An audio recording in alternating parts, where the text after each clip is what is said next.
Hello students, मैं देशमुख सिंह आज disconnection approach की इस वीडियो लेक्चर में हम बात कर रहे हैं एक नए टॉपिक के बारे में जिसका नाम है एफजीआई, जिसे हम बोलते हैं फंक्शनल ग्रुप इंटर कन्वर्जन।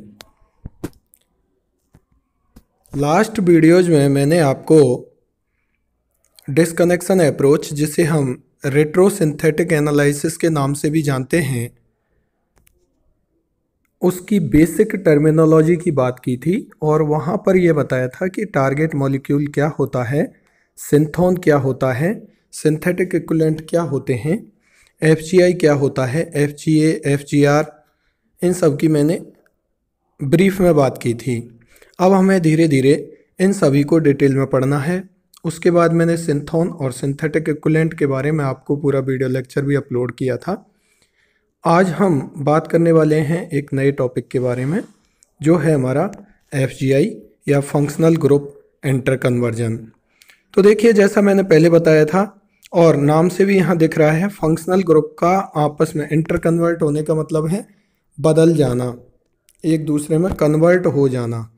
तो the process in which one functional group change into another functional group by the help of any chemical reaction is called functional group interconversion।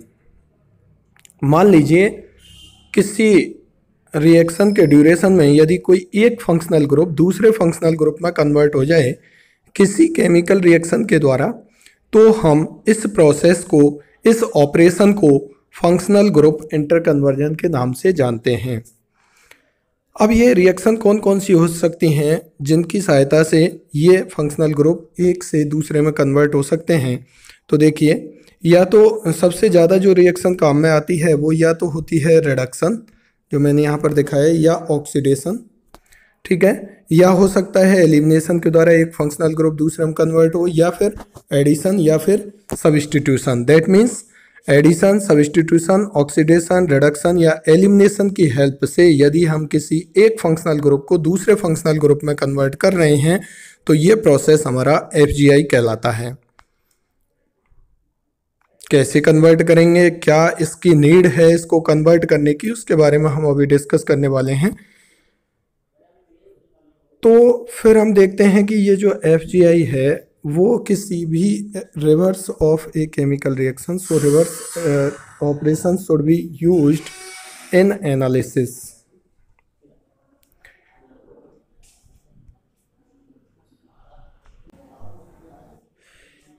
It is also reverse of a chemical reaction, so reverse operation should be use in analysis. इसका मतलब क्या है? क्योंकि हम ये जानते हैं कि जो डिस्कनेक्शन अप्रोच है वह है एक सिंपल केमिकल जो रिएक्शन होती है रिएक्टेंट टू प्रोडक्ट साइड, उसका रिवर्स फॉर्मेशन है। उसी तरीके से यदि कोई फंक्शनल ग्रुप ऑक्सीडेशन के थ्रू चेंज हो रहा है, दूसरे फंक्शनल ग्रुप में कन्वर्ट हो रहा है, तो उसका रेट्रो लिखते समय या उसका डिस्कनेक्शन करते समय हम एरो पर ऑक्सीडेशन के थ्रू यदि वो चेंज हो रहा है तो हम क्या लिखेंगे? उसका रिवर्स लिखेंगे। दैट मीन्स हम उसका क्या लिखेंगे? रिडक्शन लिखेंगे, ठीक है। जैसे मान लीजिए कोई फंक्शनल ग्रुप रिडक्शन की रिएक्शन के थ्रू एक फंक्शनल ग्रुप से दूसरे फंक्शनल ग्रुप में कन्वर्ट हो रहा है, तो जब हम उस मॉलिक्यूल को डिस्कनेक्ट करेंगे तो एरो पर हम ऑक्सीडेशन लिखेंगे। इसका अर्थ ये है। आगे हम बात करते हैं कि ये जो एफजीआई है उसका सिंबल किस तरीके से होता है। तो ये तो डबल लाइन का जो एरो है वो तो डिस्कनेक्शन के लिए है, लेकिन यदि इसी के ऊपर हम एफजीआई लिख दें, इस डबल लाइन एरो के ऊपर यदि एफजीआई लिख दिया जाए तो वही हमारा एफजीआई या फंक्शनल ग्रुप इंटर कन्वर्जन को रिप्रेजेंट करने का एक मेथड होता है। आइए हम किसी एक मॉलिक्यूल में इसको देखने का प्रयास करते हैं। उससे पहले हम बात करें कि इसकी ज़रूरत हमें पड़ती कहाँ है कि हमें एक फंक्शनल ग्रुप को दूसरे फंक्शनल ग्रुप में कन्वर्ट करना पड़े। तो देखिए, सीधी वर्ड्स में यदि मैं ये कहूँ तो मैं ये कह सकता हूँ कि मान लीजिए किसी मॉलिक्यूल में कोई एक ऐसा फंक्शनल ग्रुप, टारगेट मॉलिक्यूल में कोई एक ऐसा फंक्शनल ग्रुप जुड़ा हुआ है जिसको कि डायरेक्ट किसी भी रिएक्शन के द्वारा नहीं जोड़ा जा सकता, ऐड नहीं किया जा सकता। उस कंडीशन में क्या होगा उसे ऐड करने के लिए, क्योंकि वो डिस्कनेक्ट तो हो जाएगा, डिस्कनेक्ट हम उसको कर देंगे। दैट मीन्स यदि हमारे पास उस फंक्शनल ग्रुप को रखने वाला कोई स्टार्टिंग मटेरियल जिसे हम बोलते हैं सिंथेटिक इक्विवेलेंट वो अवेलेबल नहीं है, तो फिर ऐसी कंडीशन में हमें उस फंक्शनल ग्रुप को दूसरे फंक्शनल ग्रुप में कन्वर्ट करना होता है। फॉर एग्जांपल मैं कहूं कि मान लीजिए कहीं कोई NH2 ग्रुप है और NH2 ग्रुप को हम डायरेक्टली ऐड नहीं कर सकते, क्योंकि नाइट्रेशन के थ्रू हम NO2 ग्रुप को ऐड कर सकते हैं, तो NH2 ग्रुप को हम पहले NO2 ग्रुप में कन्वर्ट कराते हैं। या फिर दूसरा रीजन इसका ये भी हो सकता है, ये भी होता है कि मान लीजिए कोई एक ऐसा फंक्शनल ग्रुप उस मॉलिक्यूल में है जो उसको डीएक्टिवेट कर रहा है, उस रिएक्शन की रिएक्टिविटी को कम कर रहा है, तो हम उस फंक्शनल ग्रुप को दूसरे फंक्शनल ग्रुप में कन्वर्ट करके स्टार्टिंग मटेरियल की रिएक्टिविटी को बढ़ा देते हैं और उसके बाद उसे FGI के थ्रू उस फंक्शनल ग्रुप में कन्वर्ट कर देते हैं, जिससे उसकी रिएक्टिविटी कम हो रही थी। तो इन दो रीजन्स की वजह से हम FGI का यूज करते हैं। पहला रीजन जो मैंने आपको बताया वो रीजन ये था कि मान लीजिए कहीं पर कोई इस तरीके का फंक्शनल ग्रुप प्रेजेंट है जो आसानी से जोड़ा नहीं जा सके, तो उसको हम दूसरे मतलब ऐसी कोई वेल नोन रिएक्शन अवेलेबल नहीं है जिसके द्वारा हम उस फंक्शनल ग्रुप को आसानी से जोड़ सकें, तो हम क्या करते हैं उस फंक्शनल ग्रुप को किसी दूसरे में FGI के द्वारा कन्वर्ट कर लेते हैं। दूसरा रीजन ये हो सकता है कि मान लीजिए कोई फंक्शनल ग्रुप उस सिंथेटिक इक्विवेलेंट की रिएक्टिविटी को स्लो कर रहा है, कम कर रहा है, उससे प्रोडक्ट यील्ड भी कम होगी, तो ऐसी कंडीशन में हम क्या करेंगे, उस फंक्शनल ग्रुप को ऐसे फंक्शनल ग्रुप में कन्वर्ट कर देंगे जिससे कि उस सिंथेटिक इक्विवेलेंट की जो रिएक्टिविटी है वो बढ़ जाए।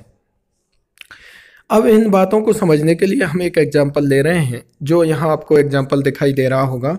एक मैंने कोई टारगेट मॉलिक्यूल ये आपके सामने यहाँ लिख रखा है, ठीक है। ये अल्फा हाइड्रोक्सी हम एसिड इसको बोल सकते हैं, ठीक है। अल्फा हाइड्रोक्सी कार्बोक्सिलिक एसिड आपको यहाँ पर दिखाई दे रहा होगा। अब यहाँ पर आप देखेंगे कि मैंने ये जो COOH ग्रुप है, क्योंकि COOH ग्रुप है वो मेटा डायरेक्टिंग ग्रुप होता है, और इस ग्रुप को मैंने किस में चेंज कर दिया है, CN में चेंज कर दिया, क्योंकि आप भी जानते हो कि जब मैं CN का हाइड्रोलिसिस करूँगा, क्या करूँगा, हाइड्रोलिसिस करूँगा, तो देखिए CN का हाइड्रोलिसिस करेंगे, इस बॉन्ड को तोड़ेंगे, एक बॉन्ड टूटेगा, तो इधर तो क्या जाएगा OH और इधर जाएगा H।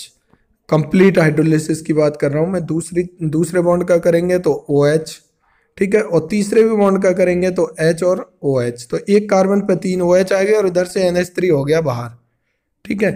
अब एक कार्बन पे 3 OH स्टेबल होते नहीं है, वहां से H2O बाहर निकल जाता है, तो CN के हाइड्रोलाइसिस से क्या बनता है, COOH बनता है। दैट मीन्स दो फंक्शनल ग्रुप आपस में इंटर कन्वर्ट हो गए। हमने COOH को किस में कन्वर्ट कर दिया, साइनाइड में कन्वर्ट कर दिया।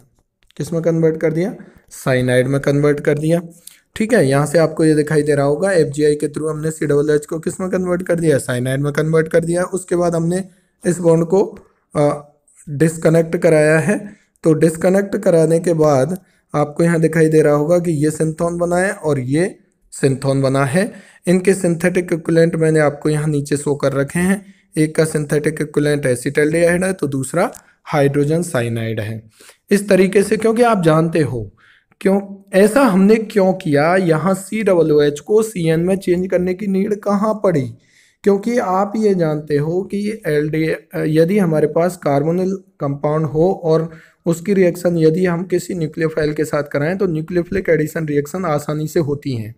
इसलिए हमने COOH को किस में चेंज कर लिया है, साइनाइड में चेंज कर लिया है, और उसी का रीजन यहाँ पर आपको दिखाई दे रहा है कि एसिटाल्डिहाइड और हाइड्रोजन साइनाइड ये दोनों जब आपस में रिएक्शन करेंगे, साइनाइड न्यूक्लियोफिलिक अटैक करेगा एसिटाल्डिहाइड के कार्बोनिल कार्बन पर, और वहाँ से आपको क्या बनेगा, ये प्रोडक्ट मिलेगा, और इसके बाद फिर यहाँ से हम उसका करा देंगे कंप्लीट हाइड्रोलाइसिस, तो हमारा टारगेट मॉलिक्यूल हमको सिंथेसिस के रूप में ऑब्टेन हो जाएगा। तो देखिए हम इसका सिंथेसिस किस तरीके से लिख सकते हैं। तो यहाँ पर FGI की नीड इसलिए हुई कि वेल नोन रिएक्शन हमारे पास सिंथेटिक इक्विवेलेंट के द्वारा हमें ऑब्टेन हो रही है।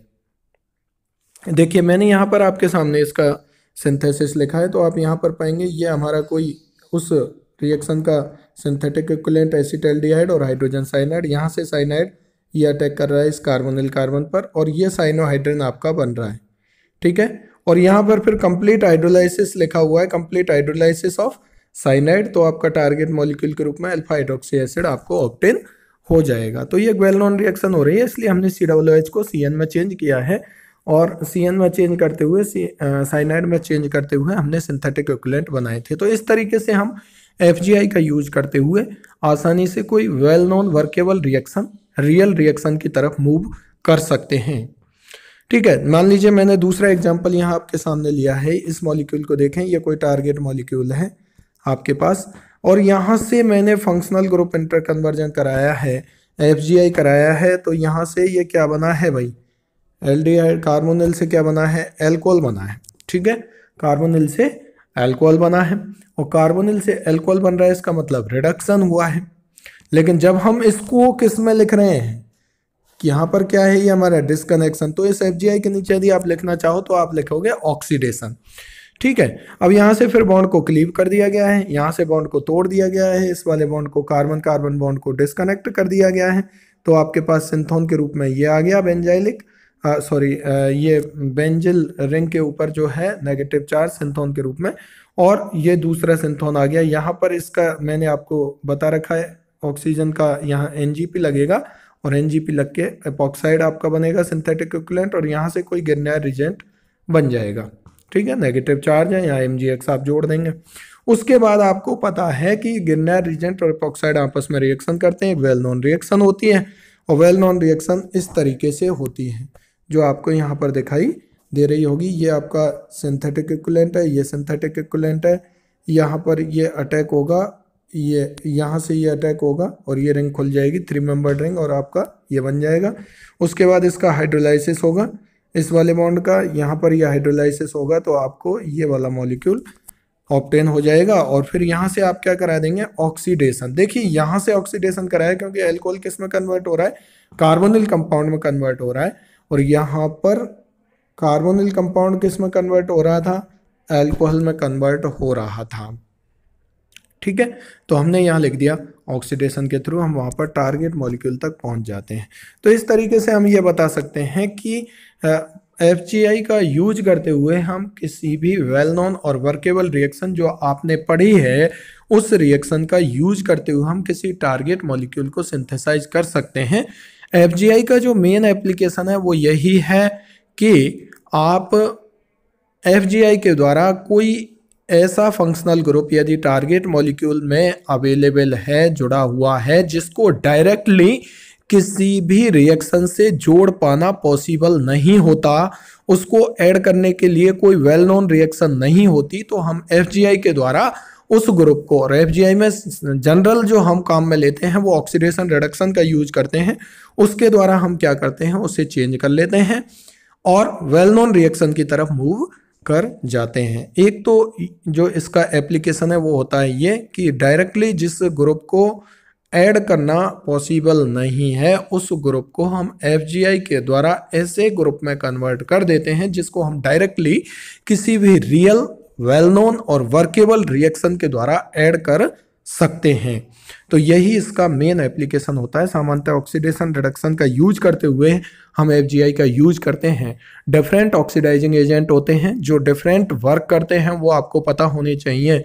जैसे जॉन्स रिएजेंट है, जैसे PCC है, वो क्या क्या वर्क करते हैं। जैसे आपका बर्च रिडक्शन है, वहाँ पर क्या होता है, जैसे लेंडलार कैटलिस्ट है या हाइड्रोजनेशन है, उनसे क्या होता है, जैसे बोरेन का हम यूज करते हैं। तो इस तरीके से डिफरेंट हमारे पास रीजेंट ऑक्सीडेशन के लिए ऑक्सीडाइजिंग रीजेंट, रिड्यूसिंग एजेंट भी हो सकते हैं, उनका यूज करते हुए हम FGI का यूज करते हैं और आसानी से किसी भी टारगेट मॉलिक्यूल को डिस्कनेक्ट कर देते हैं और उसके सिंथेटिक इक्विवेलेंट बना लेते हैं। और सिंथेटिक इक्विवेलेंट में वेल नोन रिएक्शन लिखते हुए हम टारगेट मॉलिक्यूल का सिंथेसिस कर लेते हैं।